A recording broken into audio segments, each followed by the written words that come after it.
Buenas tardes, amables televidentes. Sean ustedes bienvenidos a su programa Poder y Sociedad. Hoy es sábado por la tarde, estamos a 7, ¿verdad? Mire, lentamente estamos llegando a diciembre. Ya usted ve en las diferentes estaciones, usted ve ya los anticipos navideños. Cuando usted oye esas canciones, ¿verdad? Ya por lo menos yo soy un hombre que me encanta la Navidad. Y cada vez que ponen esa musiquita, como que me logro conectar con la Navidad. Yo soy Luis Tejada.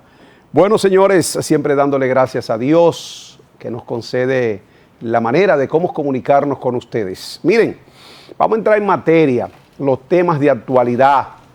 Hay que hablar sin lugar a duda del caso que mantiene en incertidumbre a una gran parte de la población ahorrante de lo que es Cot Herrera. Esta cooperativa real y efectivamente, bueno, ahí hay prácticamente un dineral en Cot Herrera, que hay muchos ahorrantes que han quedado prácticamente varados económicamente y están protestando porque el dinero de ellos, con mucho sacrificio, realmente en estos momentos están en una situación difícil. Entre ellos está el artista Rafa Rosario. A Rafa lo tumbaron con 10 millones de pesos. Mire cómo andan las cosas. Ya los ejecutivos de Cot Herrera, ya en un allanamiento que se hizo, ya están detenidos. Se le va a conocer medida de coerción. 10 millones de pesos. Ese artista, igual que todo eso ahorrante, que con tanto sacrificio se lo han ganado. Ahí están ellos, ¿verdad? Que ya el Ministerio Público le va a conocer medida de coerción a esta persona, ¿verdad? Esos son una asociación de malhechores, porque a esos ahorrantes que con tanto sacrificio, ahí está estos motoristas, ahí está motoconchistas, ahí están choferes que tienen, mira, ahí hay un motoconchista que dice que tenía 300,000 pesos y que se daba su ganancia, ¿verdad? Vamos a ver esa información, señor director. Es terrible esta situación, pero vamos a ver este caso que, vamos a ver, señor director. La incertidumbre y la preocupación se ha apoderado de decenas de ahorrantes de la cooperativa Herrera, quienes desde hace más de 6 meses reclaman sus recursos. Este jueves hasta la sede llegaron decenas de socios. Uno de ellos fue el señor Ernesto Clemente Jerez, un envejeciente y retirado chofer público que reclama su dinero para comprar medicamentos. Esas son cosas buenas de una gente así, uno que se está ganando su dinero. Ahí yo, chofer, ganando dinero, el sustento para yo comprar algo. Entonces estos quieren venirme a robar mi cuarto. Estoy contando con ese dinero. La situación de Cot Herrera viene desde hace varios meses, pero no fue hasta este momento en que las autoridades intervinieron legalmente, arrestando a 7 de sus directivos y vinculándolos a una supuesta estafa de más de 2.500 millones de pesos. Según cuentan los socios, llevan más de 6 meses en espera de que la entidad financiera les devuelva el dinero. Bueno, 2.500 millones de pesos. Ese señor Clemente que su dinerito lo tenía ahí para comprar su medicina, ya un señor envejeciente. Esto es verdad, es penoso, es penoso.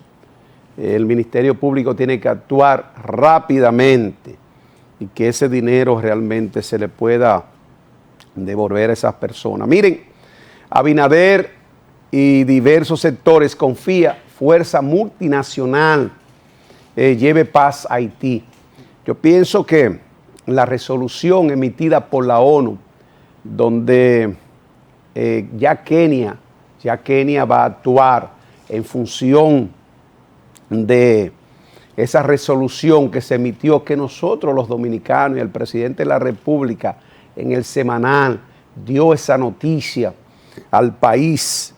Eso es una victoria diplomática para la República Dominicana. Hay que reconocerle al presidente Luis Abinader, que la tenacidad, la perseverancia, la fe que tuvo, ¿verdad?, de que se le iba a aprobar, a pesar de que el llamado lo había hecho el mismo pueblo de Haití, para que se interviniera ante la situación difícil que está viviendo esa hermana nación. El presidente en todos los foros internacionales siempre proclamó el hecho de la intervención. Yo pienso que eso es un reconocimiento que debemos darle todos los dominicanos al primer mandatario, que desde el principio mostró su preocupación, que a pesar de la crisis y la situación por la que estamos pasando, con el caso de Río Masacre, que las autoridades haitianas y los haitianos se mantienen firmes en que la construcción de ese río, ¿verdad?, de esa construcción que nace en la República Dominicana. Pero qué bueno que el presidente ha actuado con la perseverancia y la fe que esperaban los dominicanos. Yo creo que ese es un gran logro que debemos celebrarlo, porque ya cuando se haga la intervención, a pesar de la situación del cierre de la frontera, que es una situación muy delicada, porque el mercado binacional pues permite que tanto los dominicanos como los haitianos, en el caso de los dominicanos recibimos a través de la compra, eso le permite a muchos comerciantes, y en el caso de los haitianos que se suplen de nosotros, pero por encima de todo está la soberanía y esta situación de los haitianos que es penoso, y uno se pregunta qué va a pasar cuando ya Kenia entre a Haití, cómo va a desarrollarse todo ese proceso con esa banda de delincuentes en Haití. Vamos a ver qué pasa, pero de hecho ya Kenia ha tomado las decisiones. Vamos a ver esa información, señor director, con relación a la victoria que obtuvo la República Dominicana y qué piensan las diversas opiniones con los actores en nuestro país. El jefe de Estado manifestó que fue acertada la decisión del Consejo de Seguridad de Naciones Unidas, cuya misión asegura jugará un papel importante en el restablecimiento del orden institucional en Haití. Eso que está pasando en Haití no puede seguir pasando, y la comunidad internacional, después de estos 2 años, donde gritamos casi en cada foro, en cada evento, pues ha reaccionado, y esperamos ya que lo antes posible estén en el vecino país. Legisladores oficialistas entienden que al aprobar el envío de tropas para controlar las bandas en Haití, se reduce la presión que tiene el gobierno dominicano para garantizar la seguridad en la frontera. Vamos ganando y eso representa una seguridad, porque ellos van a investigarlo todo. Y hacemos un llamado a que sea un ejercicio amplio, no solamente de paz, sino de analizar todos los puntos. Nosotros tenemos que cumplir y seguir cumpliendo con el mandato que tenemos nosotros de defender la soberanía y nuestra frontera. Pero ya va a haber bajo un esquema de seguridad que no existe hoy en día, que va a existir ya cuando ya estén allá. El senador de la Fuerza del Pueblo, Virgilio Sedano, consideró que la situación en la frontera será diferente a partir de la intervención en el territorio extranjero. La seguridad de Haití tiene que ver mucho con la seguridad nuestra, porque tenemos una frontera de más de 300 kilómetros común, una frontera terrestre, y por lo tanto lo que pasa allá se refleja aquí. Similar posición tiene el senador Dionis Sánchez, quien señaló que la misión debe emplearse a fondo en procura de una solución a la crisis en Haití. Deben culminar dejando un país con un gobierno legítimo, con una policía que tenga el control ya ciudadano, y eso no ha sucedido hasta ahora. Y si esta misión no incluye eso, tampoco tendrá los resultados que deseamos todos. Bueno, ahí veíamos al senador Dionis Sánchez. Yo creo que la puntualización de Dionis es buena, en el sentido de que no se hace solamente el hecho de que se pueda intervenir Haití, sino que tiene que organizarse ya las elecciones. Haití tiene que pensar ya en la parte institucional. Pero vamos a ver qué pasa a partir de que ya Kenia pues entre a Haití y instruya a los policías a ver qué pasa. Mire, señores, en otro orden hay que hablar sobre el caso de los 6 cadáveres que aparecieron ahí en el cementerio Cristo Salvador Santo Domingo Este. Mire, un tema realmente muy delicado. Estos cadáveres fue prácticamente en el hospital Juan Bosch, el hospital Juan Bosch de la ciudad Juan Bosch, también el municipio Santo Domingo Este.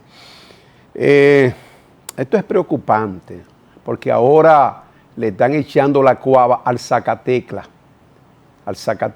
Había un acuerdo entre el hospital y una funeraria La Popular. El propietario de la funeraria Popular dice que el chofer realmente le entregó al Zacatecla, en la puerta del cementerio, le entregó los 6 cadáveres, ¿verdad? Pero sencillamente el Zacatecla no lo dejó ahí y cuando alguien dio la voz de alarma, se llamó al 911 y sencillamente nada. Ahora yo me pregunto, ¿y si eso es una costumbre que se estaba haciendo permanentemente? En esta oportunidad parece que al Zacatecla no le sacaron lo de él. No le sacaron su dinero y el Zacatecla dejó esta situación. El Ministerio Público tiene una gran responsabilidad. El hospital tiene que tener un registro de esa parturienta, de esas mujeres. ¿Dónde están esas mujeres? La madre de esa criatura. ¿Dónde están? Que no tenían dinero para enterrar, darle cristiana sepultura a esos seres humanos. Pero hay que investigar en el fondo el hospital y la funeraria, porque hay una complicidad que tiene el Ministerio Público la responsabilidad, porque fueron seres humanos.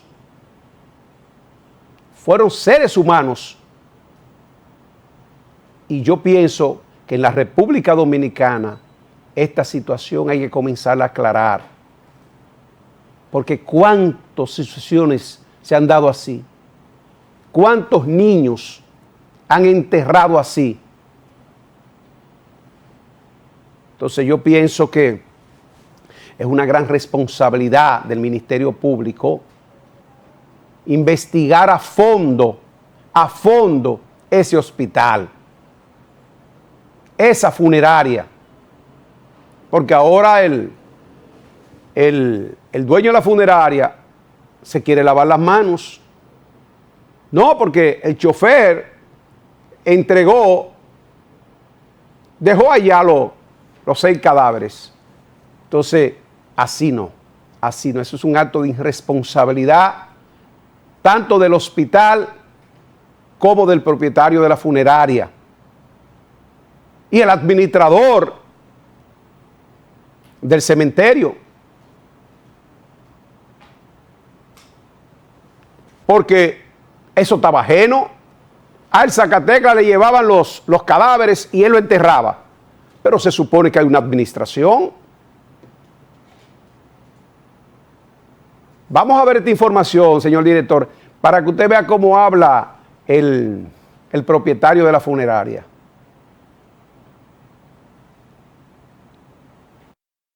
Alerta a un comerciante de la zona que de inmediato llamó al 911. Cuando vino el sistema del 911 fue que vio que eran más, porque aquí nada más había uno solo tirado, pero cuando ellos vinieron fue que vieron que había más.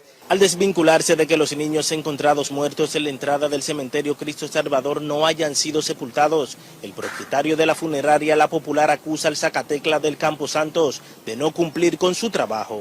El cadáver ayer, el chofer lo recogió, fue y lo llevó allá al cementerio. Él me dice que cuando él iba entrando al cementerio, encontró a Zacatecla que estaba en la puerta del cementerio y él entregó los cadáveres ahí. Porque nosotros simplemente los recogemos y luego se lo entregamos al Zacatecla, el Zacatecla hace su posa y de ahí él es que termina con eso. Montero aseguró además que el chofer de su empresa le informó que entregó como de costumbre los cadáveres al Zacatecla, conocido como Gris, en la puerta del cementerio. Él estaba entrando al cementerio y ahí se le entregó que él tiene un carro. El señor, yo lo conozco en el Grillo.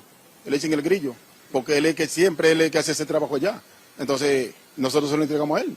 Para mí, todo estaba bien, porque imagínese usted, si yo me sé eso, yo espero que, o le digo al chofer que espere que él lo... Bueno, ahora están buscando al Grillo. El Grillo se ha hecho famoso. El culpable ahora es el Grillo. Ajá.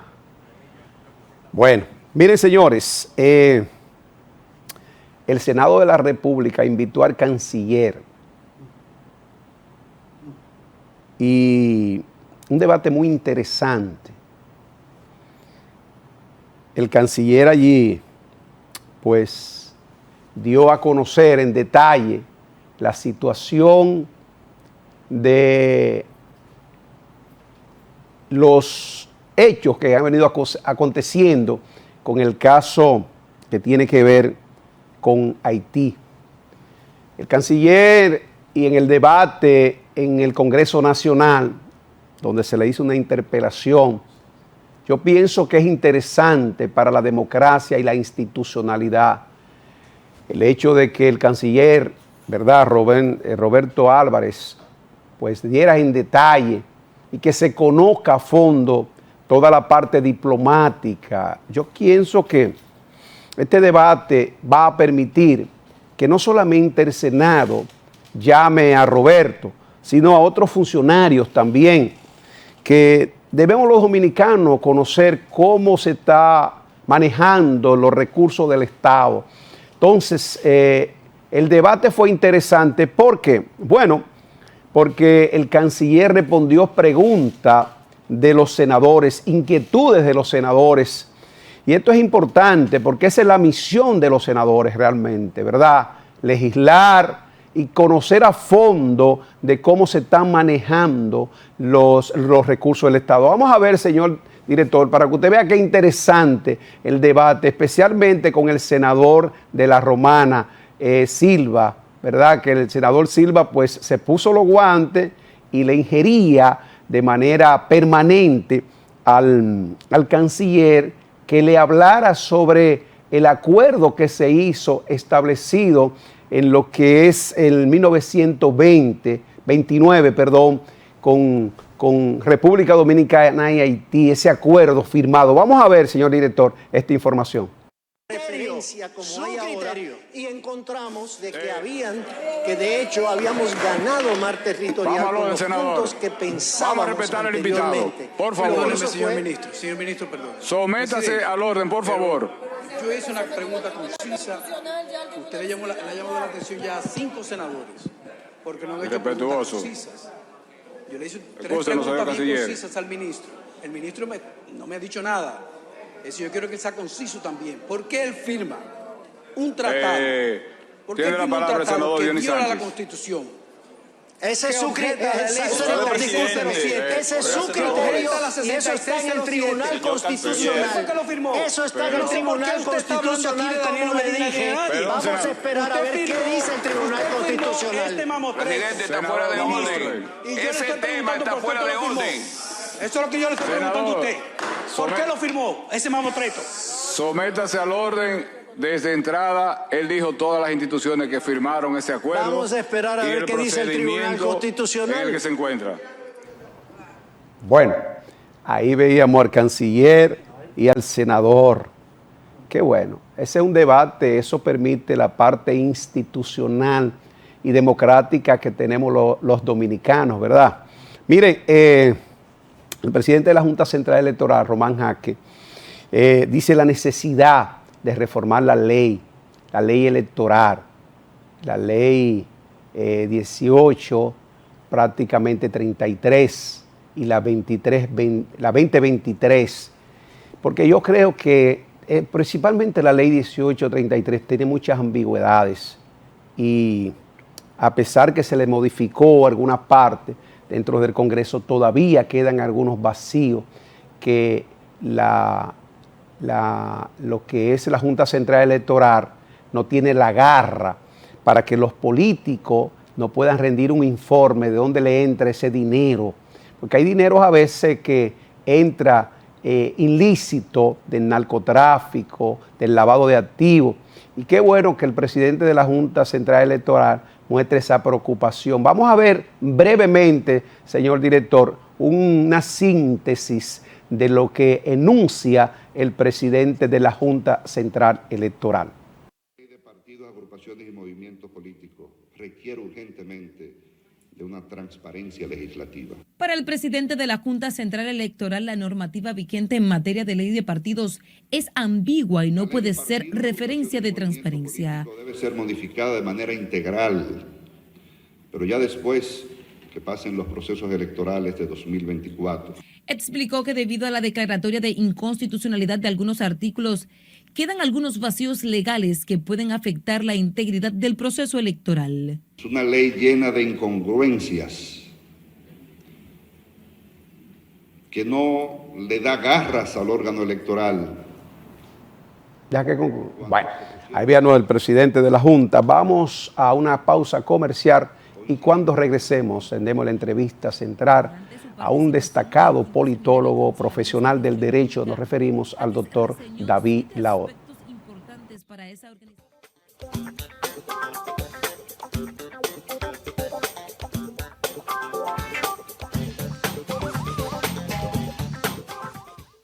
En Idopril, velamos porque los derechos de seguridad laboral de los trabajadores sean respetados a través de la Ley 397-19, beneficiando así a más de 2 millones de empleados en el sector público y privado. Idopril, salud y seguridad laboral, responsabilidad de todos. Para más información, accede a nuestro portal web www.idopril.gov.do. La oportunidad de comprar, vender o alquilar tu propiedad tiene una solución. Asuntos jurídicos e inmobiliarios, Tejada y Asociados. Contamos con amplio personal de profesionales como agrimensores, contables, notarios, especialistas en asuntos inmobiliarios en general, para darle la solución a cada caso. Comuníquese a los teléfonos 809-794-6682, 809-662-0956. Contáctenos en nuestras redes sociales como Tejada y Asociados.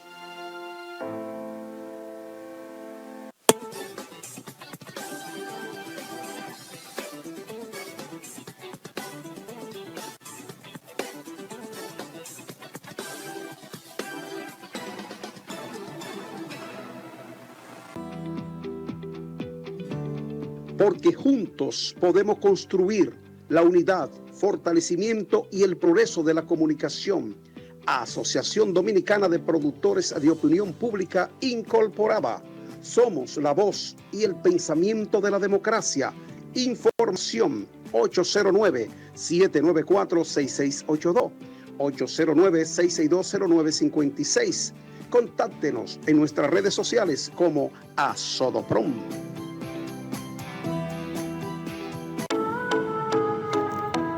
22 años donde se han reconocido personalidades distinguidas. Lo sitúan como el galardón al mérito, el reconocimiento a la exaltación a los valores nacionales e internacionales.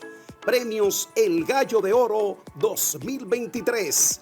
Miércoles 1 de noviembre, 6 de la tarde, Sala Aida Bonelli del Teatro Nacional Eduardo Brito. La noche de gala, donde se reconocerán grandes dominicanos. Te invita Fundación El Gallo de Oro Incorporada.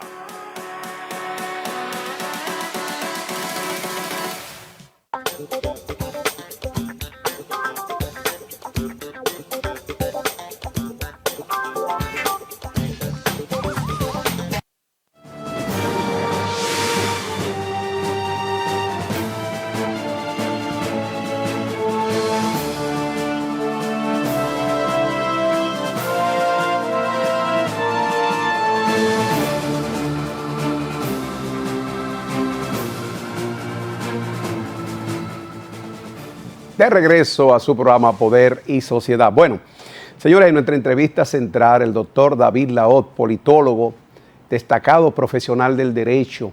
David, para nosotros siempre es un honor que acepte nuestra invitación, hermano. Para mí también. Gracias. Que me invita, aquí estamos. Gracias, hermano. David, hay que comenzar a hablar de las primarias del Partido Revolucionario Moderno. ¿Cómo analiza ese proceso? ¿Verdad? ¿Qué piensa de el 5% de Guido Gómez, el 2.3% de Ramón Alburquerque y la señora Delia Josefina, que sacó 6,000 votos? Bueno, la primera lectura es que el morbo no funcionó. Los centros de apuestas que pronosticaban sillazos, tiros, sangre, pleitos. Silla. Sí, entonces hubo gente que se quejó porque dijeron, caramba, pero ni siquiera música, ni siquiera una musiquita. Qué frío todo eso. Porque la gente todavía pensó que el PRM era el PRD. Sí, entonces hubo gente que se quedó con la gana de un espectáculo. Nada con Miguel. Tipo película americana ahí con sexo, violencia y muerte, ¿no? Guerra. Sí, no hubo nada de eso. Es una primera lectura de que mucha gente quedó frustrada por esa situación. Lo segundo, que fue un proceso impecable, o sea, la sociedad toda debería felicitar al PRM porque hicieron un proceso impecable en todo el país, no hubo nada que lamentar. Y tercero, la Junta Central Electoral hizo su trabajo. Claro.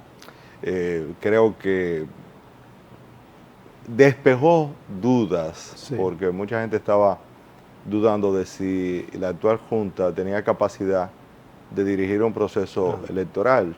Entonces, la lectura de la participación de la Junta dice también que parece ser que en febrero y en mayo del 24, por primera vez, el pueblo dominicano va a tener resultados en tiempo récord y confiable, porque el proceso de conteo, que es diferente a la votación, ya a las 6 de la tarde, el 20% estaba computado. Lo que significa que probablemente en 2024, tanto en febrero como en mayo, ya a las 8 de la noche y a más tardar a las 9 de la noche, el país va a tener los resultados electorales como ocurre en toda parte del mundo. Yo creo que será un hito y las primarias sirvieron para medir la actividad de la Junta y quedaron muy bien. Ya luego, sobre el contenido de las mismas, nosotros todavía estamos evaluando, no hemos concluido la evaluación, pero ciertamente hay cuestiones que son propias del tipo de sociedad que somos. La gente en los barrios tiene una dinámica que no necesariamente la misma que tienen los barrios de clase media. Y en los sectores populares hubo de todo, pero de todo ya no con el proceso mismo, ni con la organización del proceso, no, sino en la dinámica del clientelismo, de cómo son los barrios dominicanos, donde ciertas personas en principio presentan una apatía para participar en eventos de esta naturaleza y necesitan su motivación, hay que motivarlos para que participen. Y bueno, fueron motivados con diversos mecanismos y participaron. Luego habría que hacer la lectura del llamado voto de conciencia. En cuanto a Ramón Alburquerque y Guido, que eran los que cuestionaban el poder, yo no quedé satisfecho. Yo pensé que la votación tanto de Guido como de Ramón iba a ser más sustancial. Y lo digo porque antes de la primaria había una atmósfera como de cuestionamiento al poder que se traducía, y fue lo que Guido y Ramón trataron de captar, los descontentos, que estaban ahí como a flor de piel. Pero se dice que los números son fríos, los números no expresaron esa diferencia entre Popi y Guaguaguá de que se hablaba, eso no salió reflejado, y el supuesto disgusto al interior del PRM tampoco se reflejó en las primarias, de modo que estamos hablando de un partido unificado y que tiene un líder. Claro. Tiene un líder, o sea, 90% dice que ahí hay un líder. Sí. Entonces el liderazgo de Abinader quedó consolidado, un partido unificado monolíticamente en torno a él, y creo que ya hay la madurez suficiente en ese partido para que otros aspirantes simplemente esperen su turno, como debe ser.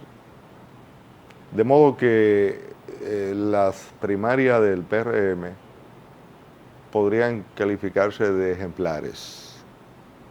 Aunque la criticidad, o sea, para mí resulta, o sea, la democracia deliberativa es la que da vida a los partidos y es la que hace a la democracia el mejor de los sistemas. Ya. Donde no hay criticidad, hay problemas. Si, como se dice, el poder se impuso,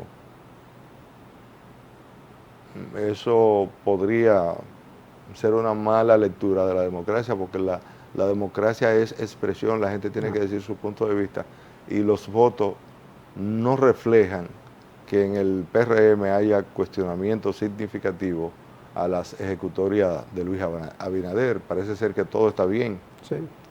Y desde esa lectura, la democracia es diversidad. O sea, no me gustó ese resultado. Es indiscutible el liderazgo de Luis, pero faltó equilibrio. Pero ya es un problema de los militantes y de los simpatizantes PRMistas, que no sé a dónde conducirá ese tema, si es que han postergado la discusión para el 28. Claro. Pero indiscutiblemente que ahora hay un líder en ese partido. David, hay dos demarcaciones que hay que analizarla en el fondo, todo el proceso que aconteció. Estamos hablando del caso municipio Santo Domingo Este y Santo Domingo Oeste. Porque en el municipio Santo Domingo Este, los pronósticos que daban las encuestas, en el caso Manuel Jiménez, era que estaba arriba. Y el que menos tenía las posibilidades, de acuerdo a las encuestas, era Dio Atacio. Entonces, se dio un fenómeno en el caso Bertico. Miren las encuestas ahí, las encuestas internas. Entonces se da un fenómeno. El caso de Bertico, que es el único candidato, precandidato que recibe dos apoyos de dos precandidatos. Y el caso de Adán Peguero.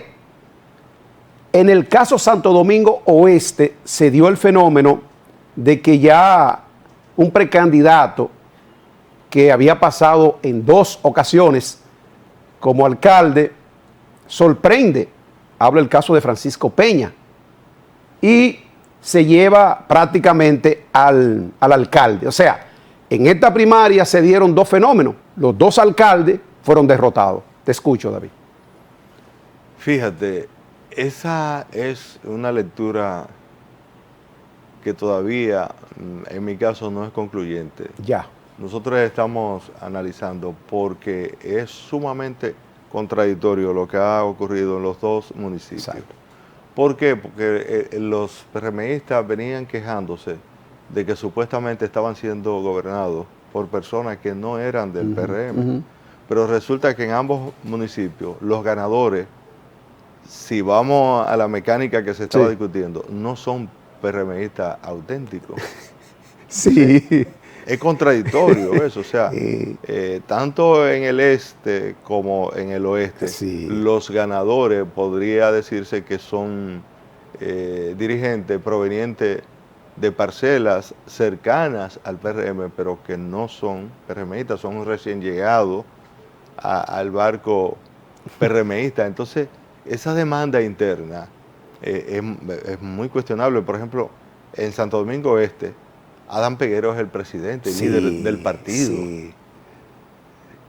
Entonces, hay dos derrotas. No solamente Manuel Jiménez fue derrotado, sino que también lo fue el presidente del partido en ese municipio, en esa ciudad. Entonces, tú dices, pero ¿y qué era lo que esta gente estaban planteando? Porque los planteamientos que habían no se corresponden con la votación obtenida.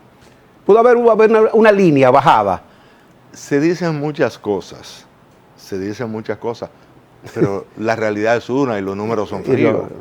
¿Entiendes? Entonces, ese movimiento de abajo hacia arriba, por ejemplo, un dirigente de la solidez de Adán Peguero, derrotado de esa manera. El mismo Bertico. No tanto Bertico, yo me centro en Adán, porque Adán Peguero hacía mucho tiempo que venía diciendo como que eso era de él y que le habían quitado lo que era suyo. Y que es un poco parecido a lo de Ramón Alburquerque, que dice que es fundador del partido y que él es como decían en el PLD, accionista principal de esa y parcela. Que Luis se debe a él y que a Paliza. Entonces todos esos discursos fueron derrotados. Entonces, es difícil, yo no tengo una posición concluyente sobre qué pasó ahí. Los comentarios son muchos, hay muchos comentarios de que se hizo esto o aquello, pero eso es normal en la dinámica política y se supone que tanto los simpatizantes como los miembros tienen que saber a qué abstenerse. Y esas lecturas son difíciles. Yo creo ¿Se va Manuel? Yo realmente no puedo afirmar que Manuel se vaya, porque Manuel, yo veo a Manuel más como artista que como político, pero como político es sumamente controversial. Sumamente controversial. Es una persona con una personalidad muy difícil, muy introvertido y que actúa de forma fría, pero muy suya. Y en su práctica política se nota como que él no abraza causa, él lo que abraza es su propia causa. Entonces es muy difícil medir lo que haga. Yo creo que él también recibió un knockout, está recibiendo asistencia médica, tienen que hacerle un análisis completo, a ver si tiene o no lesiones permanentes, o sea, fue un tablazo que le dieron. Entonces vamos a ver después que él lo mire fríamente. Pero lo que sí te puedo decir que fuera de su personalidad y su cosa, Santo Domingo Este tiene un lujo de síndico en él. O sea, la pérdida que va a tener el municipio no es pequeña, porque Manuel es una figura internacional. Manuel prestigia ese cargo y prestigia al PRM. ¿Le faltó gerencia, Manuel? Es una gloria. No, lo que él fue objeto y lo sigue siendo objeto de mucho sabotaje en la zona. Es decir, él ha sufrido, o sea, él ha tenido una oposición organizada permanente. ¿Tú ves? El tema es que los principales opositores suyos también salieron derrotados. Mira qué cosa. Eso está complejo ahí, ese municipio, ¿sabes? Muy fuerte. Entonces, ¿qué va a pasar con Divo Atasio? ¿Tendrá que tener la capacidad de unificar a esa fuerza? Es lo que te digo, como que lo que buscaba el PRM como partido resolver, no se resolvió, sino que cambió de personas simplemente, pero lo que era la queja del partido continúa, porque ellos lo que no querían era un extrapartido, ellos querían uno. Entonces, eso no se resolvió, eso quedó, que cambió de persona solamente. Y ahora falta ganar, porque también una lectura muy fuerte que hay en Santo Domingo Este es que cuando tú sumas los votos de los perdedores son una mayoría aplastante frente al que ganó. Y ahí el PRM tiene que ver cómo resuelve eso, porque si esa gente se sienta, si esa gente se queda pasiva, óyeme, estamos hablando de una mayoría casi de 2/3 partes frente al ganador. O sea que ahí hay una situación donde el PRM va a tener que emplearse muy a fondo. Lo que le pasó al PLD las elecciones pasadas con el caso Luis Alberto del Cañero.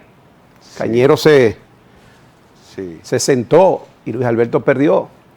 Sí, entonces el PRM tiene ahí 3 grupos muy bien definidos, con posiciones encontradas. Sí. Entonces habría que ver cómo se resuelve eso y después cómo responde la misma población a esa situación. En el Santo Domingo Este la cosa es diferente, porque Peña tiene un liderazgo fuera de lo común en un ser humano. Fuera de toda duda. Ese sí es dueño de Santo Domingo. Porque aunque se fue, por lo menos. Ese sí que es dueño, y está también la experiencia del hijo, es decir, él tiene un liderazgo que se ha consolidado ahora con esta victoria, y me parece que ahí no hay tanto problema. No hay tanto problema, pero en el este sí. No se fue a convención, pero por igual en los Alcarrizos hay una situación también. Encarnación, Cristian Encarnación, que dice, ¿no?, que posiblemente se vaya para la Fuerza del Pueblo. Ya de hecho él renunció del PRM. Lo que hemos escuchado es que va para el PRD. Eso es lo para el PRD. Pero yo oí una noticia en los últimos minutos que parece que él va a declinar hacia la Fuerza del Pueblo. Él dice que fue muy maltratado. Ese proceso de ahí es muy complejo, porque fíjate que todo el esfuerzo del PRM estuvo destinado a sacar a Junior Santos. Y va a ser candidato. Entonces, al cabo de este cuatrenio, el adversario principal ahora es candidato. O sea, ahí hay una situación también que... Porque fíjate que los partidos políticos antes eran casi como la religión aquí. O sea, de que el que nacía PRDista moría PRDista, el que nacía reformista moría reformista. Pero ahora estamos viendo unos fenómenos que son completamente diferentes, porque la gente está cambiando de chaqueta con una facilidad increíble. David, ¿cómo analizar este ajedrez político? Porque tiene algunas complejidades, porque como tú acabas de decir, no hay miramiento para yo pasar de una parcela a otra. Esto es cuestión de conveniencia, por encima de la ley, por encima de lo que sea. Eso implica un cambio en la mentalidad del dominicano que se explica por la influencia de las redes sociales. Tal y como se advirtió y sucedió en otros países desde el principio, no son los medios tradicionales los que determinan el posicionamiento de la persona de a pie sobre cuestiones públicas, sino que son las redes sociales. Entonces también en esos sectores hay dinámicas que solo lo conocen los que residen en la zona. Y, por ejemplo, Junior Santos es un líder en los Alcarrizos, pero no es el único líder. Hay otro líder. De hecho, Cristian demostró algo que se pensaba imposible, o sea, que podía derrotar a Junior Santos, y lo derrotó. Y hay otros liderazgos, por ejemplo, Jaco Alberti, del PLD, que no sé si será candidato por el PLD en esa zona, tiene un liderazgo de muchos años en esa zona y es una persona muy querida en el sector, lo que quiere decir que ahí habrá una batalla campal por la sindicatura. ¿Y qué va a pasar con el caso de que en los próximos días se va a dar a conocer el hecho de las encuestas que ha hecho el Partido Revolucionario Moderno, que fue el único que tuvo primaria, y de las 3 modalidades, ¿verdad? También ha utilizado el caso de las encuestas para dar a conocer los senadores y los diputados. ¿Qué piensa que va a pasar en eso? Ahí hay otra complejidad también. Porque si miramos en el oeste y en el este, las encuestas y los resultados electorales de la primaria son diametralmente diferentes. O sea, ninguna de las encuestas acertó ni en el este ni en el oeste. Todas presentan variables profundas cuando se la presenta frente a los resultados de la votación de la gente. Entonces, la primera lectura es que parece que eso no es un método fiable. Eso no capta la real intención del votante. Obviamente está en la ley, claro, es una de las maneras de escoger candidatos y saldrán, pero es complejo porque no se va a tener certidumbre sobre los escogidos y eso podría dar lugar a quejas. No sé cómo harán los partidos políticos, pero me parece que todo el mundo tendrá que hacer primaria. A partir de esta primaria, la primaria ciertamente es el método más democrático y más ajustado a la realidad.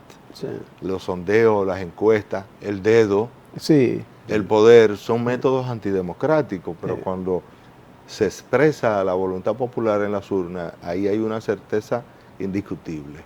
Y fíjate que en esta primaria, estas primarias tienen un valor referencial porque se votó manualmente con boletas físicas. Lo que fue electrónico fue el conteo y la transmisión de la información. Y funcionó de manera impecable. Es decir, que es un método infalible, un método que no deja lugar a dudas, porque cualquiera que tuviese dudas sobre unos resultados, ahí están las boletas. Lo único que hay que hacer es contar de nuevo. Entonces, es un método efectivo. Yo creo que es el más adecuado para la democracia dominicana. Es también una mirada hacia el interior de los partidos, porque República Dominicana ha avanzado mucho en cuanto a grado de democracia, pero al interior de los partidos falta mucha democracia interna. Y me parece que el mecanismo de la primaria es el idóneo para resolver esos problemas y para acabar con las disputas. Porque, por ejemplo, Ramón Alburquerque ya se midió, Guido también y Abinader también, entonces ya ahí no hay duda. Ahí hay una expresión popular que nadie puede discutir porque además está legitimado el conteo por la Junta. Entonces es un método infalible. Ahora, esto de sondeo, esto de encuesta, esto del dedo, esto de que yo me puedo pagar mi campaña, porque muchas veces esa es la racionalidad del partido, dice, bueno, Luis se puede pagar su campaña, vamos a ponerlo a él ahí. Entonces, eso que en sí también plantea un problema. Las campañas se deben hacer con dinero público o con dinero privado, que es una discusión también que habrá que determinar cómo es que se va a hacer eso, porque no puede seguir esa dualidad.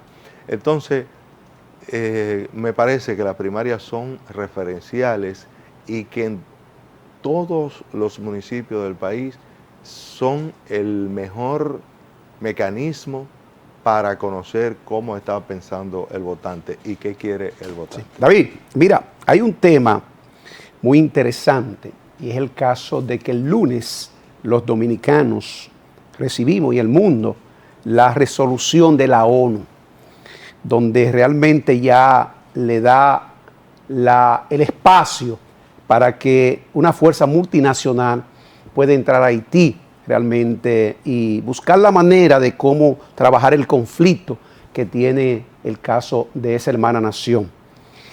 ¿Cómo politólogo, como profesional, evalúa esa resolución? Yo te diría que es una resolución lamentable. Yo difiero del gobierno dominicano y de las voces que piensan. ¿No es una victoria para la parte diplomática de nuestro país? Eso lo dirá el tiempo. Eso lo dirá el tiempo. Pero a mí lo que me preocupa es la forma en que se han manejado las relaciones comerciales con Haití. Yo creo que eso, que es un tema eminentemente político y diplomático, no guarda relación con el comercio. Okay.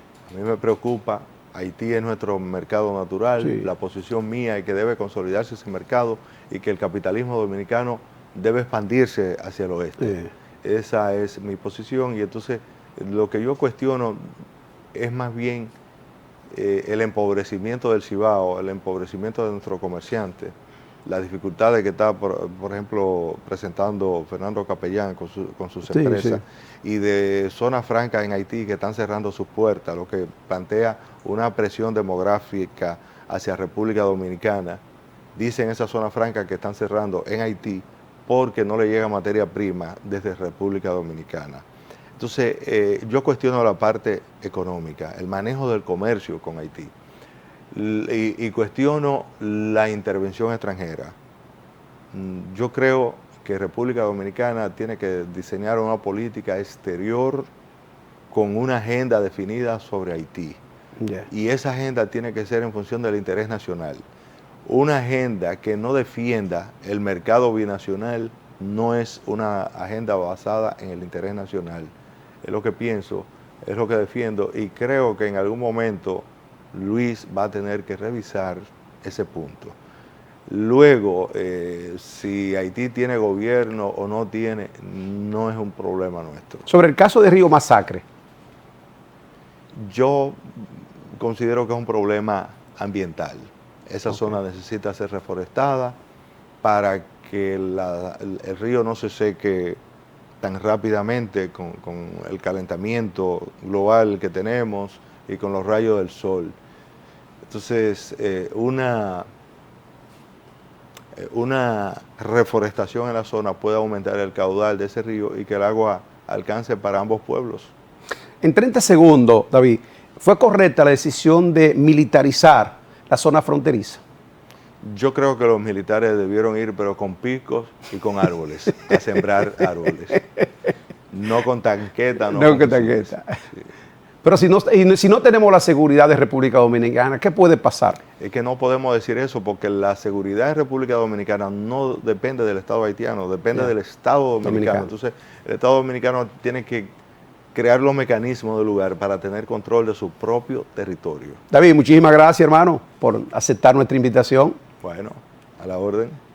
Señores, hemos tenido con nosotros al doctor David Laó, politólogo, destacado profesional del derecho en la República Dominicana. A ustedes, amables televidentes, si Dios lo permite, la próxima semana estaremos de nuevo con ustedes en otro su programa Poder y Sociedad. Dios les siga bendiciendo.